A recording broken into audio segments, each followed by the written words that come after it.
Hello and welcome to Dingoes Ate My Podcast. This week we're talking about Buffy the Vampire Slayer Season 2 premiere, When She Was Bad. I'm Paul. I'm Dave. And Justin. This episode originally aired September 15th, 1997, attracting 4.4 million viewers, slightly down from the series premiere last year. In this episode, we start with Willow and Xander quizzing each other on film quotes in the outskirts of a cemetery. Well, Willow isn't doing terribly well. The pair comment on the quiet summer in Sunnydale since they buried the Master in the graveyard. A tender moment ensues as Xander playfully puts ice cream on Willow's nose, but just as he is about to kiss her, a vampire appears behind Willow. Xander interferes and is barely holding out when Buffy shows up. She tells her friends about spending the summer in Los Angeles with her father. At home, her mother is a bit uneasy about Buffy's shopping spree. Hank explains that he felt guilty when Buffy appeared distant, and we'll never see Hank again. In the typical sort of sense, the story sense, or some other third sense we're not sure of yet. He will never appear again on the television series. Okay. At school, Principal Snyder expresses his disgust with students, comparing them to locusts. Giles spots Jenny Calendar and slips away. An oblivious Snyder babbles on. Giles finds the gang and explains that although they have closed the Helmuth, the mystical energy still attracts evil forces to the town. He asks Buffy to resume her training after school. Whilst practicing, Buffy has a vision of the Master and begins wailing on a dummy. At night, she dreams of being killed by him when Angel appears in her room to warn her of the childlike Anointed One. Buffy coldly brushes him off. He tells her that he missed her and leaves before she can reply. The next day, the Scoobies run into Cordelia, who seems unmotivated to keep Buffy's identity a secret. Buffy heaps an insult on Cordy that her friends find too good. At the Bronze, Xander and Willow wonder about Buffy's behavior. Willow tries in vain to recreate the ice cream moment, but fails. Buffy then arrives in a very revealing dress and mocks Angel. She begins a slow, sensual dance with Xander that makes everyone uncomfortable. Meanwhile, the Anointed One and his preacher pal are forcing their vampires to dig up the Master's bones, bare hand, through consecrated earth. We have to assume that at least some of them were dusted in the process. Back in the club, Buffy leaves Xander hanging mid-dance. Cordelia confronts her outside the Bronze and tells her to get over her problems. Buffy leaves and Cordelia is kidnapped immediately by two dark figures. They throw her in a basement with an unconscious Miss Calendar. Buffy walks to the grave that holds the bones of the Master and finds it dug up.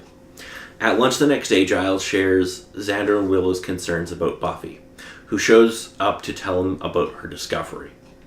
Giles remembers some revivification spells, and Buffy is angered that he never told her about the possibility.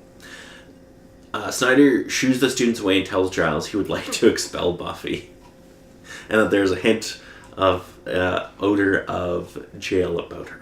That night, the Scoobies learn that a revivification spell needs the blood of the closest person to the deceased, as in physically closest. Cordelia's watch wrapped around a large rock sails through the library window. Buffy leaves for the obvious trap, saying she cannot look out for them while she is slaying.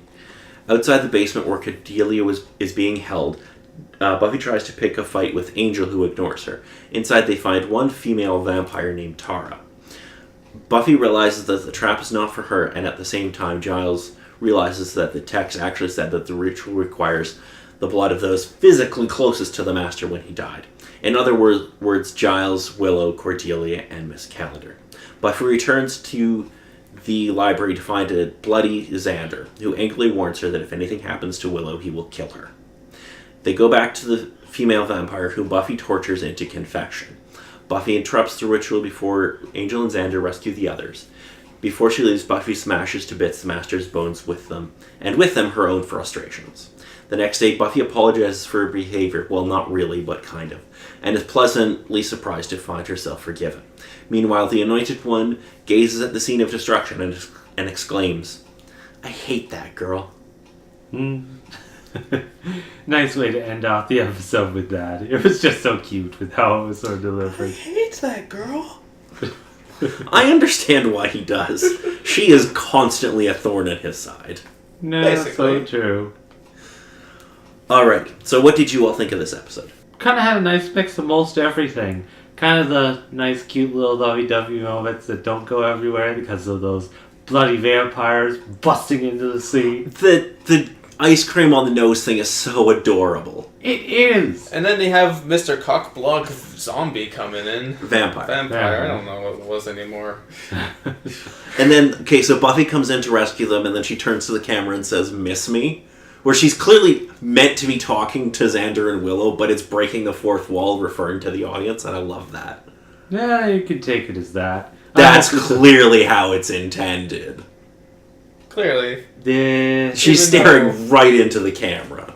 No, we don't really miss her too much. I mean, it's basically been not that long for us since... Well, no, for us it's been a week, but Yeah. for people at the time, they hadn't had a new episode since, like, April, and we're in September. So it's like Okay, 5-6 well, that's not months. that long. It's usually sometimes the season can start up like after a year or two. Yeah, but American television, it's usually like you end in April, you start in September. Yeah. It's a joke. Don't take it too seriously. I do. I love how Cordelia's like walking through the campus. She's like, "Is it possible to have too much character?" His bitchy Cordelia is the best. The wonderful concerns of Cordelia.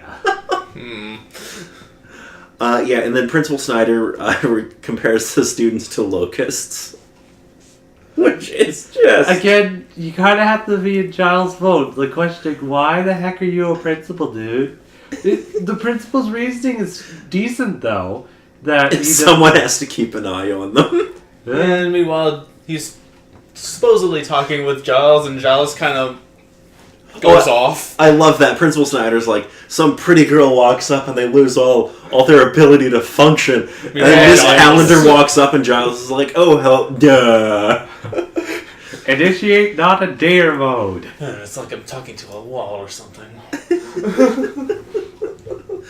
Yeah, so then there's a moment where they're walking through like the hallways at school, and Willow just loudly announces something about like a demon or something, and I'm like, "Willow, Slayer voice." Yeah. Like, no, exactly.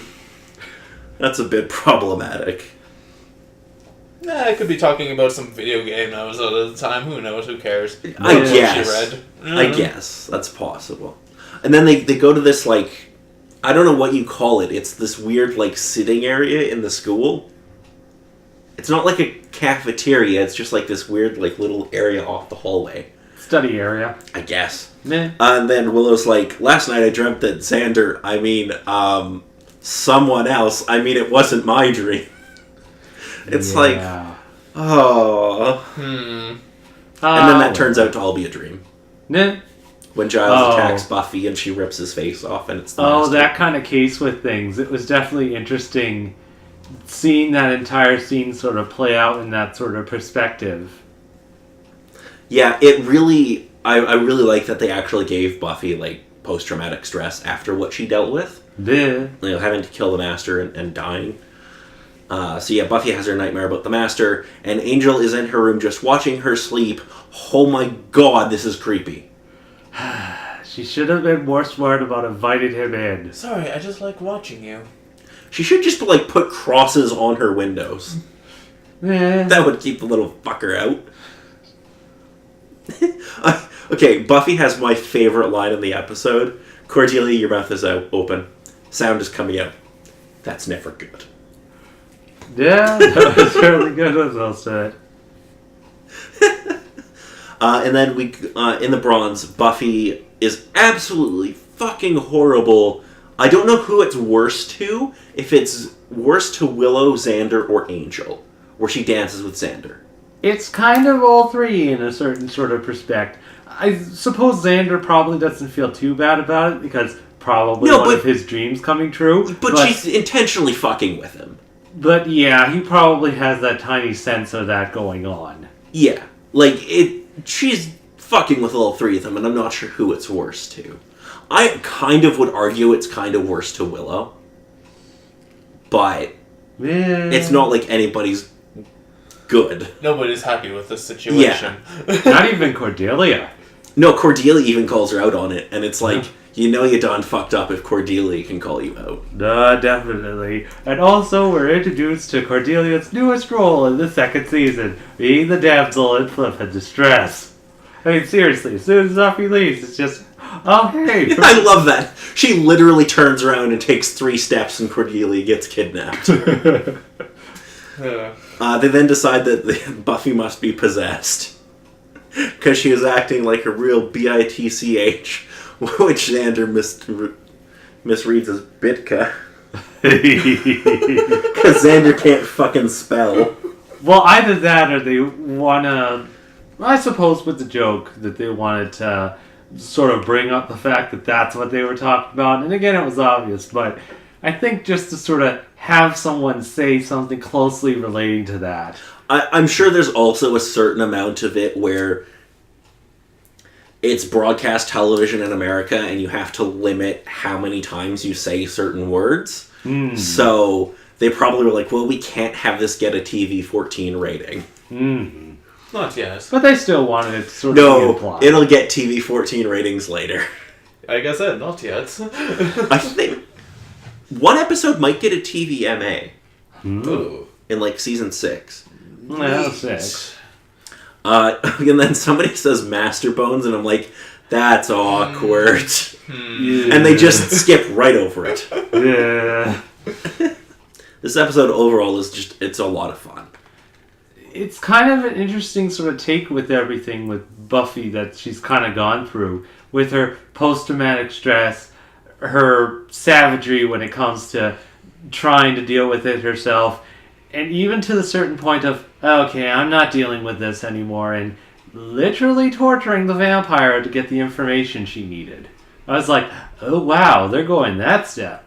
I honestly thought it would be some more case of putting it somewhere that made a bit more sense, because seriously, in the mouth, how the heck is a vampire going to talk with the crosses in her mouth? I love that. Like, where she just, like, puts the cross necklace in her mouth. Okay, also, how many necklaces does Buffy go through in a month? Because she doesn't, like, unhook them. She just, like, rips it off. Well, some of them are only little clip-ons. They could be breakaway, but there's no way all of them have been breakaway. What is her budget for, like, replacing that necklace every week? Hopefully that one scene with Giles and all of them hanging upside down didn't last too long. That probably was not fun. Oh, that would have been horrible to shoot. Nah. Yeah. That would have been just the worst. Yeah. So Buffy goes into this... I really like they have this big area where they're hanging upside down, and then they have the preacher vampire, and I just love the concept of a vampire preacher. Like, it's so cool. Like, there's something about that that's so cool to me. With the fact that it's a little bit oxymoron with how that just sort that of fits, or just that they needed this sort of personality type to a vampire person. I don't know how to explain it. It's just like, there's just something about it where I'm like, there's a cool story you could do with a vampire preacher. Supposedly. Given a decent enough backstory. Yeah. Also, at one point, Buffy says something to Angel like, do you want to fight? I'm sure you've thought about who would win. Maybe we'll find out about that a little later in the season. They might be setting some up there. So Buffy dusts a bunch of the vamps in this area and saves everybody, and then goes and works out her issues on the Master Skeleton. It's very nice that the preacher vampire decided to attack her with a hammer. The big sledgehammer. This is pulling some Triple H shit there. And then when she gets back to school, she's like, I don't really want to confront, like, Xander and Willow. And Giles is like, what are you going to do, crawl into a cave? She's like, would it have cable? Okay, so she goes to class, and Willow and Xander, like, immediately forgive her. And I kind of don't like that. I kind of wish there was another scene in there. I think at the very most, that kind of look that they sort of have at the start, and Willow first sort of speaking to her kind of is supposed to insinuate that, but no, I can understand where you're coming from, where it was a little bit too immediate. It's probably just due to how much time they have Yeah, for no, the episode. that's really. entirely what it is. Yeah. Well, also that would be cases of going in the next episodes prior, they'd have to go through the whole sequence of going through the forgiveness of things, But- other sorts of stuff like that, and that would just eat up all the time. It would have been better if they would have cut the scene of Willow and Xander and Buffy in the classroom, given more time to something else, end with the Anointed saying, "I hate that girl," and then do the forgiveness scene early in the next episode. Oh, would you give more time to Cordelia with her concerns about getting captured? Aren't states the worst? Yes, you know what? Give Cordelia that extra 30 seconds to talk about how being held captive is horrible because it messes up your clothes and you can't dry clean them properly. I don't care what you do with that extra 30 seconds. I just think that would have been better. So overall, what did you think of this episode, Justin? Well, I thought it was about... I'd give it a 7.5. 7.5? Okay. Dave? With this one, it was fairly powerful. It kind of took all the things from the season 1 finale and sort of kept those sort of things going with the stronger messages of things, and as well as a couple of lighter moments, the lovey-dovey stuff with everything that happened in this episode. Now, on the whole, it's kind of sticking up in the higher end of things for definitely the start of the second season. I'd probably have to go the same as Justin, sticking it up around 7.5. Okay, yeah. I would probably put it around like an 8. I think this is probably one of the better season premieres, in my opinion. It does set up where this season might end up start going. Yeah. Like setting up the Anointed One being kind of an antagonist figure still.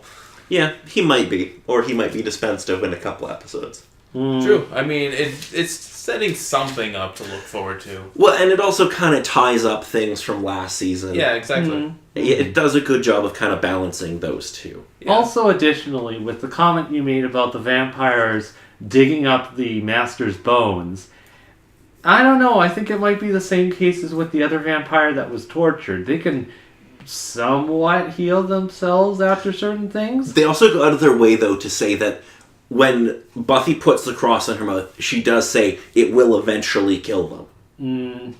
So, I think it's safe to assume at least a few of them got dusted trying to dig up consecrated earth. And who knows what else Giles put in there. Like...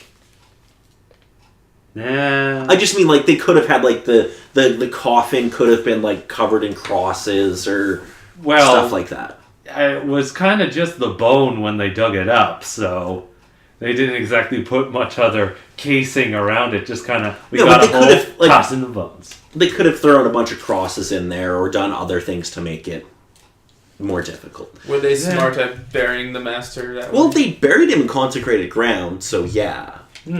They did at least something, but Yeah. sadly not enough, because there were 2 vampires at the very least that were smart enough to bring shovels. Apparently it took within an episode to unbury him. Or bury him or whatever. Yeah, well, I Dig him mean, up. what are you going to do? Alright, so do either of you have any questions for me about where the season might be headed? No, I think on whole it's kind of sticking around the same kind of case that the first season was, but probably going to be pushing into a lot of stronger subjects with how everything, like with Buffy's PTSD that happened with this episode and everything. There's the possibility of other bigger subjects being touched, but might be starting to step away a little bit from the high school Valley Girl touch that it kind of had in the first season that I sort of saw crop up a couple of times. I mean, it's still going to be a high school show. True. Until they're not in high school anymore. And then it's college. Yes. Yeah. It's going to have a bit more of an overarching story, though. Season 1, the Master only appears in a couple episodes. Yeah, Here we're going to have more of an overarching story. But it is still going to be very much a high school show. Yeah, on the whole, it has the good bits, and it's kind of not had too many of the bad bits, so good so far. See how long that lasts. Okay, Justin, did you have anything you wanted to ask?